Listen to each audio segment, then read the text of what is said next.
So right here you can see this is a ball python.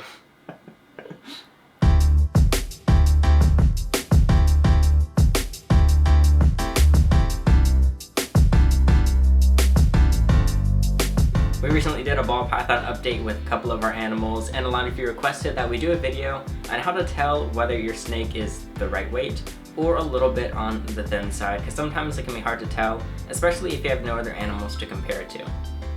So here in my hands, this is not an emerald scales animal. This is Sheila. She is my personal pet ball python. She's my favorite out of all my animals, just because I've had her for the longest, and she's just really chill, really excellent at handling, great with kids, great animal that I can take places and take to meet new people. Excellent animal, and I love her, Of course, all that information was irrelevant, but I like her, so you can have it. She is a pastel, and this animal over here is a pastel ghost. This is one of our emerald scales animals, and he will be for sale eventually, but right now his biggest problem is he's a little bit underweight. The owner that had him before her thought he was healthy, and he is in pretty good condition. His only problem is he's a little underweight. And even this was someone who'd been breeding ball pythons for several years and used to breed them for a living and was just really into ball pythons in the hobby, but she was off, which it's an understandable mistake to make, not necessarily excusable, but understandable, if that makes any sense. So we're going to show you how you can tell if your ball python is a little bit underweight as opposed to a healthy ball python. So sometimes beginners will have difficulties with telling this because there are different sort of techniques you can kind of use to make sure that it's growing well. For example, just weighing the animal every so often, like every once a month or so, but even if it is growing at a consecutive rate, that doesn't mean that they're technically at the right weight. Basically, different ball pythons will grow at different growth rates. Yeah, that's what I'm trying to say. Different ball pythons will grow at different growth rates. Sheila, for instance, is almost 3 years old. She's only about 650 grams right now. She's growing consistently. She's growing about 100 grams every 2 months. So she's on a consistent growth rate, but her growth rate's a lot smaller than, say, Sunny's. And this could be partially because she's a very picky eater and it's sometimes hard to get her to eat consistently. But she has been growing fairly well, and she's not showing any signs of being underweight, and that's really the key. Because your ball python might have a really slow growth rate, so you're thinking it's not growing properly, but it might be a perfect weight. Or your ball python might be growing a lot, but for some reason its perfect growth rate is a lot faster than that, and it's still underweight even though it's still growing, if that makes any sense. So basically, a lot of you ask me, like, my ball python is this old and it's this weight, is that okay? But you really can't base it on that because you have to think about the length too.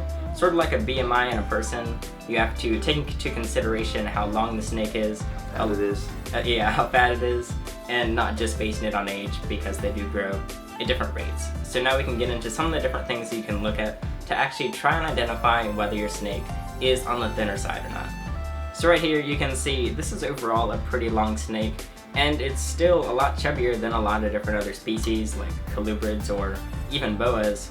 But if you actually look more closely at the snake, one of the biggest things you're going to notice is a big peak on the top, almost like a little pyramid or triangle shape. A ridge. Yeah, a bit of a ridge where you can essentially feel the spine going down with your fingers. If you look at Sheila's at that same angle, there's still a ridge, you can still see the spine, but it's a much more gentle slope. It's more of a curve, sort of. There's still a peak to it, but it's more curved. Whereas this, if you look at it right down the middle, it's very, very sharp. It's really not good. So you want your snake to be looking more like this, at that sort of an angle and that sort of a curve, than that. Sheila is a good weight for her size. Something else I noticed is if you can see the ridge while the snake is flat, it's possible that means it's a bit underweight. While if you see Sheila when she's completely flat, you won't see any ridge up until she actually starts to curve and form an angle.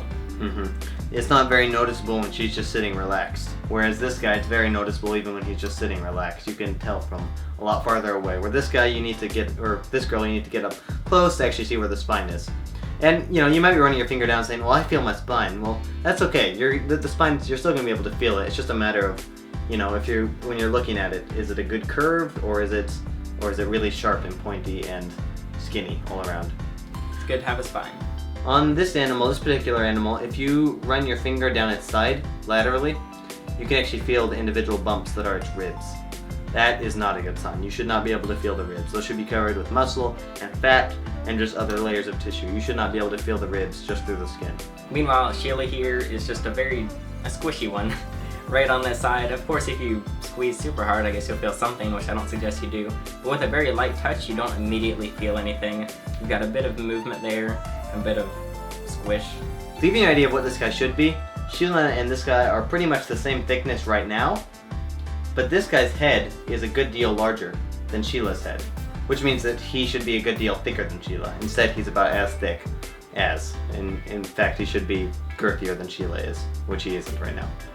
So that was just our quick tips on how to visually tell if your snake is a good weight. And then of course, if you have a growing snake, you should find it when it's a good weight using these visual tips. You should make sure it's a good weight, and then it should be consistently growing every month or every 2 months or whatever that is, and it should be continuing to pack on the weight and continuing to look like this. So if your snake maybe looks like a good weight, but then 2 months later, maybe it's not gained a whole lot of pounds and it's starting to look like this, and that's not good. It should be consistently gaining weight if it is a growing snake, and consistently be looking like this, even though it will be getting bigger and bigger, if that makes any sense. I know this can be a little bit confusing too. If you have any questions, just put them down below in the comments. Please ask us. We want to answer your questions. As always, if you have a rescue or you know of rescues or animals that need new homes, let us know at Emerald Scales. We are happy to help out with that in any way we can. So let us know. Our contact is contact@emeraldscales.com. And don't forget to follow us on social medias, Twitter and Instagram @_emeraldscales. Hopefully this helped you out a bit, but that should be it for this video, so thanks for watching.